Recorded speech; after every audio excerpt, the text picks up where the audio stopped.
Okay, we're gonna do an experiment. Give me just a second. Pay attention here for just 1 second, and we're gonna do an experiment. Let me tell you a story about that. Okay, now notice what happened.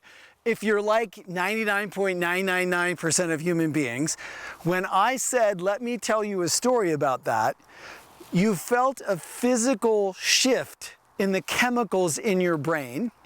And what science has shown that is your brain reacting in the same way that it would react if you expected to get a reward. Like if, when a monkey pushes the lever down and food comes down and yay, our brains light up when we do that. If you were pushing a lever and food was coming down, your favorite meal, every time you pushed the lever, that's the same way your brain lights up when you think someone's going to tell you a story, or when you hear someone say, let me tell you a story about that. And my son now is 3.5, and he's just gaga about stories.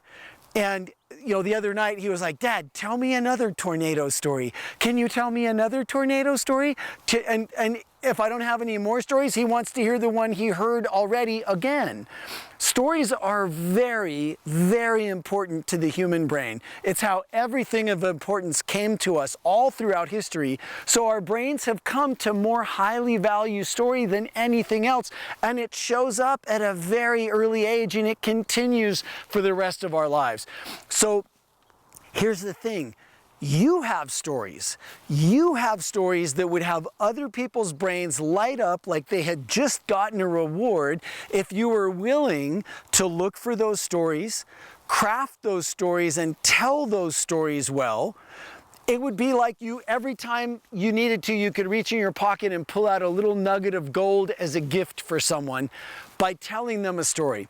Now, let me give you some great advice about stories from a guy I respect tremendously. His name's Les Brown. He said, never tell a story without a point, and never make a point without a story. So here's the thing. You do not have to be an astronaut. You do not have to almost die. You don't have to have crazy, wild experiences on the fringes of the earth to have good stories.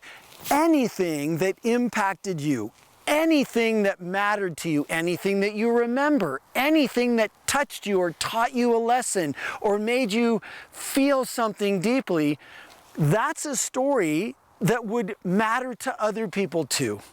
If it matters to you, it will matter to other people too. It doesn't have to be dramatic. It doesn't have to be wild. It just has to be meaningful and authentic. So start looking for your stories. And, if you do, let me tell you a story about that.